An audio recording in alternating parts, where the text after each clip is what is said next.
thereby reducing climate change effects nationally and globally. Environmental Shield is one of the non-government organizations in Uganda that has taken a step alongside government in advocating for environmental conservation. I've been at the front line of these efforts for the last 5 years. And as if you have been following some of the work that we have done, we are actually part of the team that has been in the struggle against the Bugoma Forest giveaway. If you remember, in 2020, NEMA gave out a certificate of environmental impact assessment, allowing Hoima Sugar Limited to actually go ahead with that area in the Kyakuwa district to carry out sugarcane plantation. So for us as civil society players, alongside other players like Resource Rights Africa, like for example Uganda Law Society, we went to court, to the High Court of Uganda here, to challenge that certificate, because we felt that as the Constitution of Uganda provides under Article 39, the right to a clean and healthy environment, we felt that the rights of Ugandans to enjoy a clean and healthy environment were going to be violated by the planting of sugarcane. And of course, the issue of land use, because we see in that area, there are many people who derive their livelihood from Bugoma Forest. Bugoma Forest, being a natural forest, has a natural ecosystem, and therefore we were urging court to ensure that that forest is preserved, because we have been seeing that the Uganda's forest cover has been going down. From 1990, it is reported that we had about 24%, but that has since gone down to about just 80%, just 8% in the last period of about 18 years. We went to the East African Court of Justice. I myself and our organization, through our lawyers, we went to East African Court of Justice and instituted a civil suit against the Attorney General of Uganda.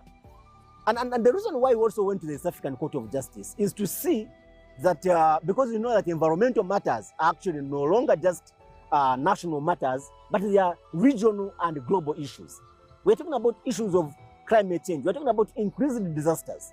And the climate scientists are actually showing that because globally we are losing a lot of forest cover, one of the issues that causes that, one of the challenges that leads to that, is the issue of climate change, issues of global warming, issues of increased disaster risks across the world. So we also had to make sure that we use that legal framework, that infrastructure of the East African Court of Justice, to see that we actually ask the court to direct the government of Uganda to ensure that we stand by issues of environmental conservation. So that is what and of course, under the Constitution of Uganda, we have a mandate as civil society. Article 38 of the Constitution, it gives the civil society of Uganda to play a civic role, bridging the gap between government and the citizens of Uganda. So we feel that by actually going to court, we would not have actually violated any law. For in a case, it's an avenue other than going on the streets and then we end up losing lives. We feel that also we need to give an opportunity to the judges to ensure that environmental justice, to ensure that climate justice, actually those issues are addressed.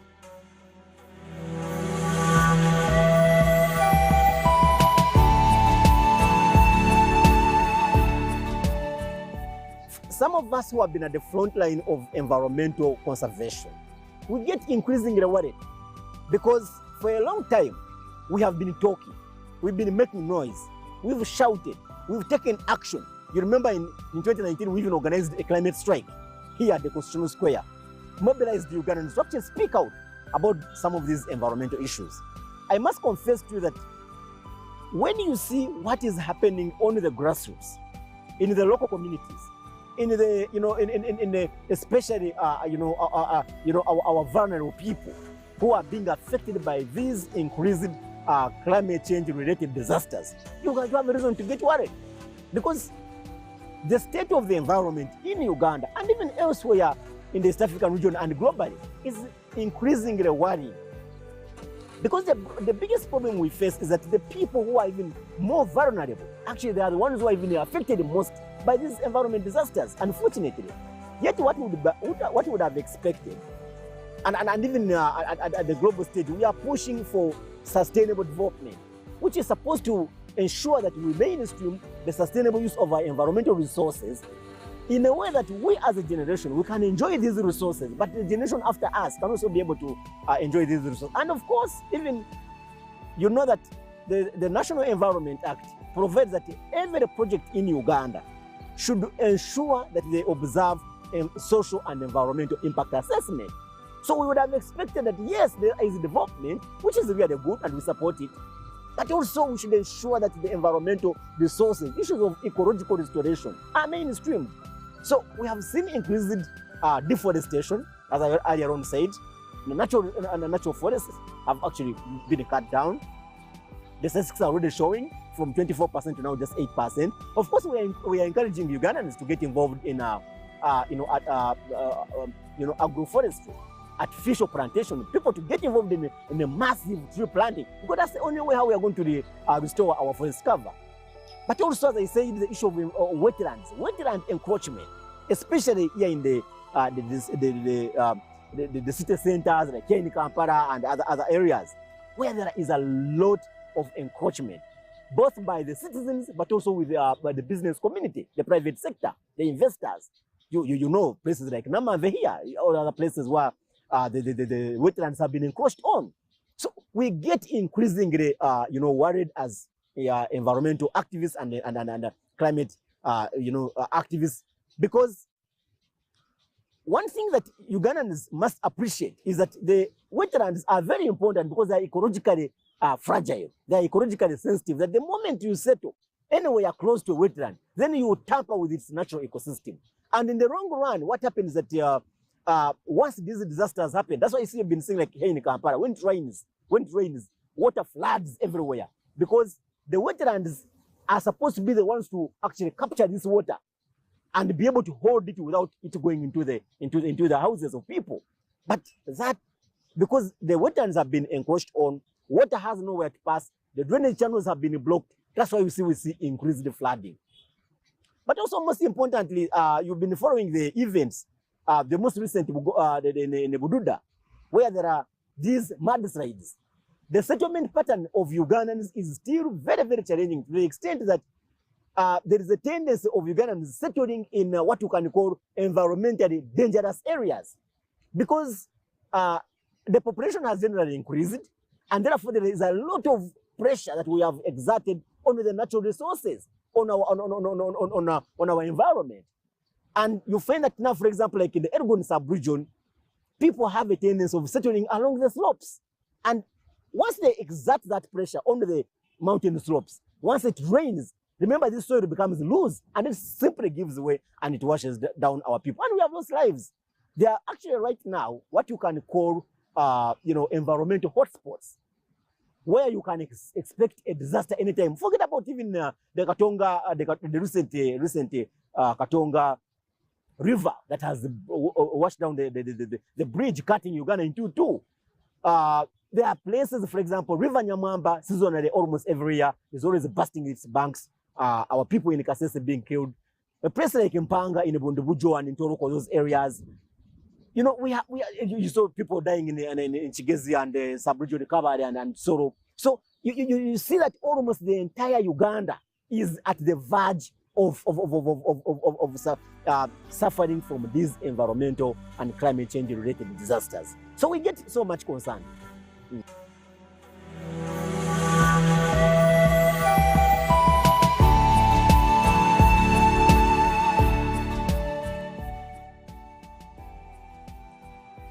Well, as I said, there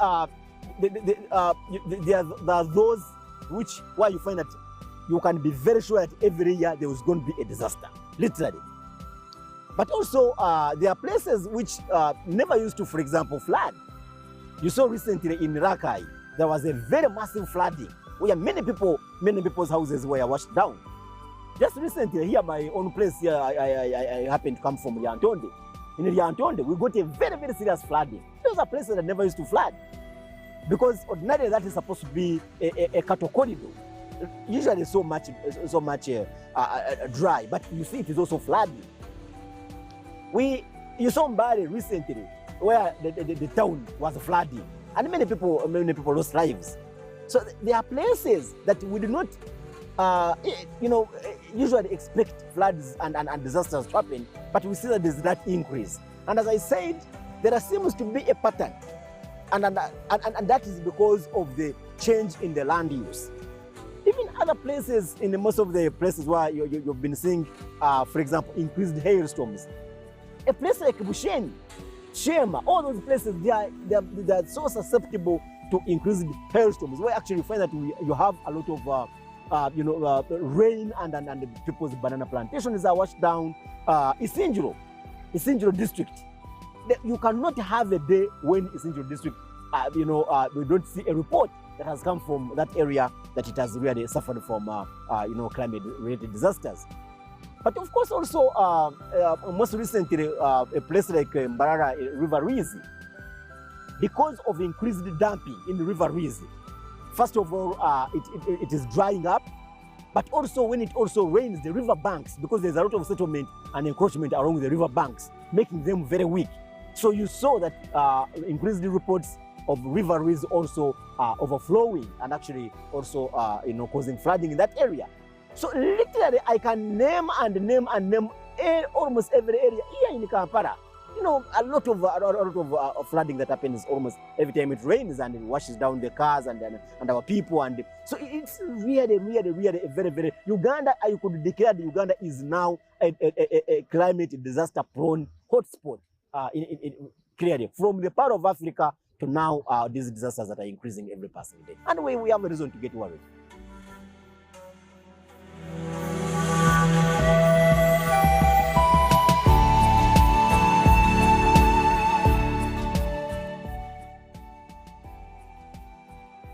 Civil society players now, we have shifted from blaming, because I think we have done a lot of blaming, and for me, I would like to use this opportunity to, for example, call upon Ugandans to actually realize some of the things that we have been talking about, because for a long time, when some of us started by talking about some of these issues, we were dismissed as people who are being pessimists, as people who are being noisemakers. But now, because the disasters have actually come to us, we now all appreciate what is happening. We have seen, let me show you something about the reports on the issue of the air quality of Uganda and Kampala in particular. The recent report shows that Kampala has the poorest air quality in the whole of the region.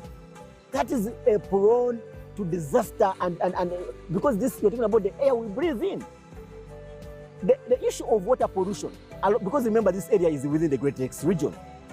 The pollution along Lake Victoria is so to dangerous levels, and endangering the fish around which has been reported to have died because of pollution. So for me, I want to look at it from three perspectives. Number one, government of Uganda, under the Ministry of Water and Environment, and its agencies, the MDAs, the NEMA, NFA, all government institutions are charged with the responsibility of ensuring that we actually protect our environment. So government has a leading role. Of course, also, as I said, we as citizens also have a very big role to play, because the Constitution of Uganda, while it gives us the right to enjoy a clean and healthy environment, but it also places a very big duty under Article 17, that the duties of the citizen is to also ensure that we actually protect our environment. So as citizens, we also have a role to play, but also the work of we in the civil society, because also while for us, when we speak out, people want to dismiss our voices. I saw the other time the president was saying that for us we are causing confusion.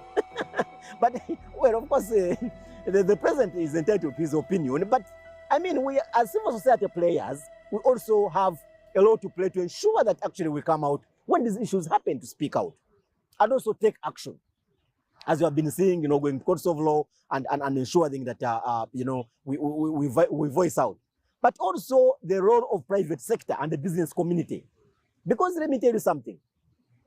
While we must ensure that we create employment, and we must really create employment, we must ensure that we grow our economy, we must grow our GDP as a country.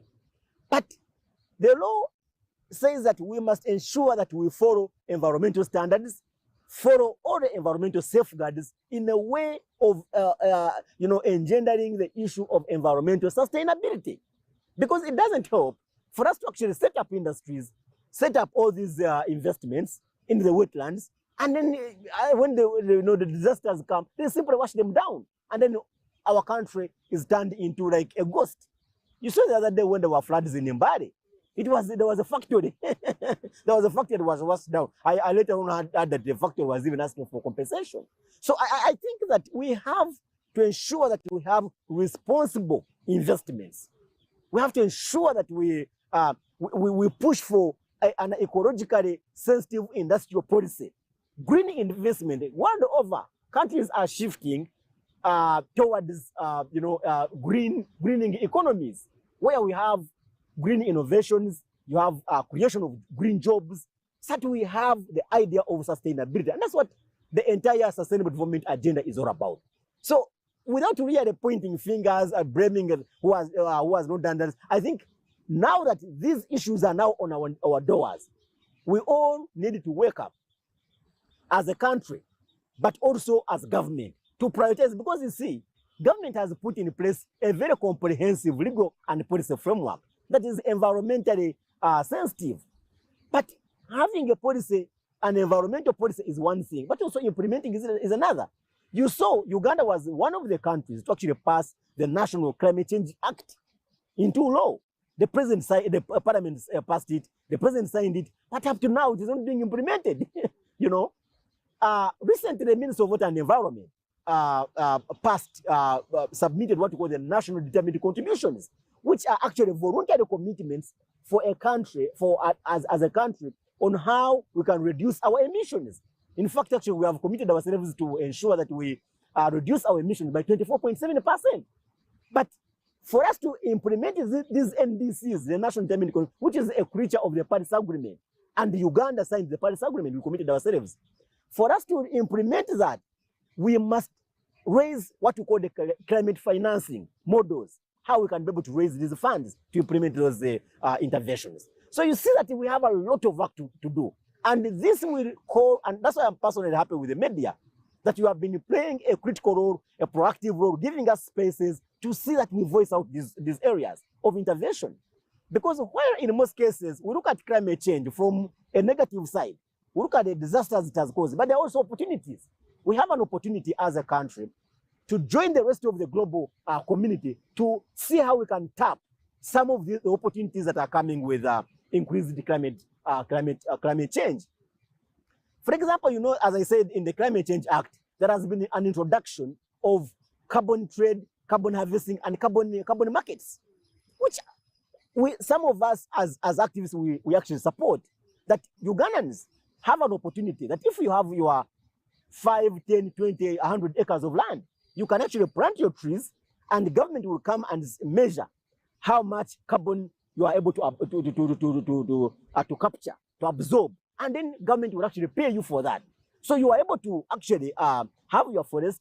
It is maintaining the clean air and the clean environment, but also you are earning from it. I think that those are very good interventions. So if we can focus on some of those, for example, that at the global stage they have established the adaptation fund, the green environment facility, where, for example, countries in the global south like Uganda can actually be supported to ensure that we focus on how we can do climate smart agriculture and climate adaptation. So some of those areas are actually very good areas that we need to focus on as a country, especially as we seek to create green opportunities for our young people, because we have unemployment. So you see that one of the reasons why there has been a lot of deforestation is that our young people who are unemployed, they are going into charcoal burning.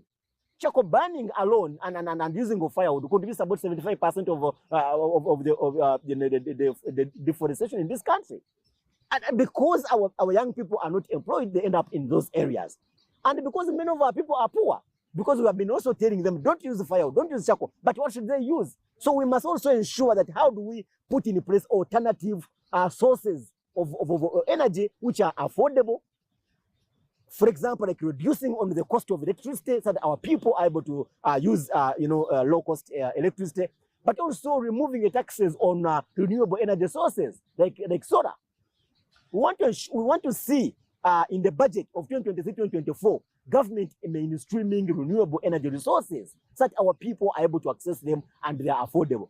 And the good thing that the government has committed itself that by 2027, we should have achieved affordable and clean energy for all.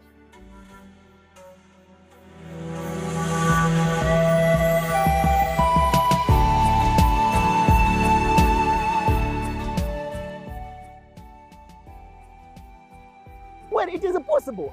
You know, there is nothing that is impossible. If we all are ready to and are willing to do the hard work, we must be able. You see, world over, countries have set what we call the carbon neutral targets.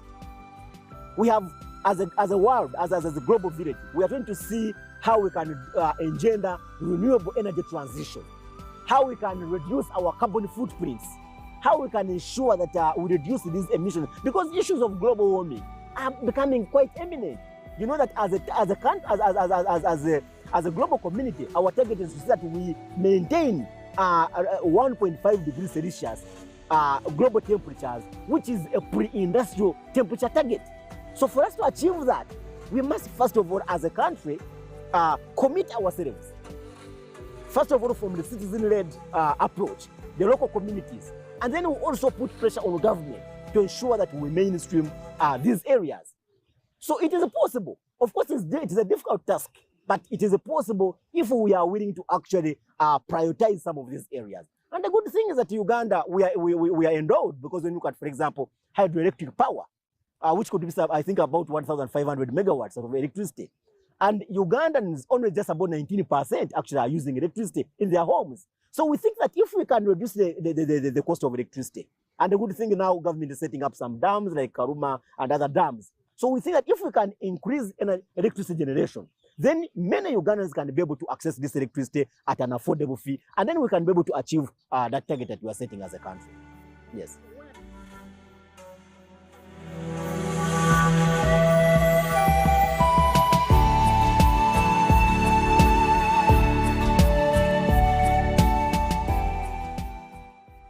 Well, as civil society organizations, we have been on record.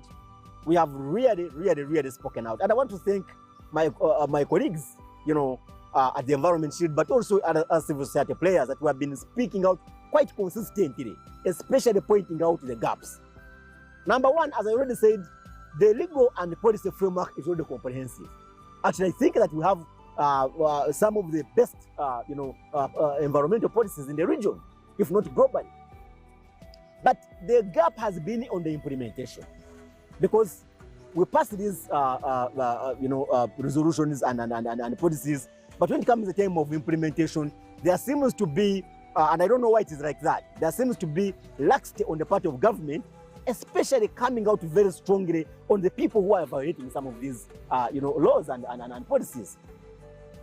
And that really disturbs us, because if we commit ourselves as a country that we are going to stand by these guidelines, then we expect that government would come out very strongly, because previously the challenge was on lack of enforcement. But we advocated through the amendment of the National Environment Act in 2019, and we introduced environmental police. We said let us empower our enforcement mechanisms, and the environment police is supposed to help NEMA in going, very strong on some of those people who are actually violating the environment. But while some work has been done, and we appreciate, but more work should be done, because you see, as we have seen, the people who are vulnerable are the ones that are actually even affected most by these environmental disasters. The poor, the people in the local communities, the women, children, people with disabilities, the people who are already vulnerable. I want you to see, for example, like over 80% of Ugandans depend on agriculture. And of those, 67% actually practice what we call subsistence farming, where we are only depending on nature dependence. Our people, our farmers, local farmers, they only wait for rain to come. So it means that now if it doesn't rain, with the increasing droughts that we have seen, you are going to have, many people, and that's why you see, even when the government is having some very good programs like, Bonabagagaware and Tandikwa, prosperity for all, recently the parish development model. These programs are not registering the success that they are focusing on because our people are not sensitized about environmental challenges and climate change issues. As we celebrate the environment this month, let's desist from habits that are disastrous to it.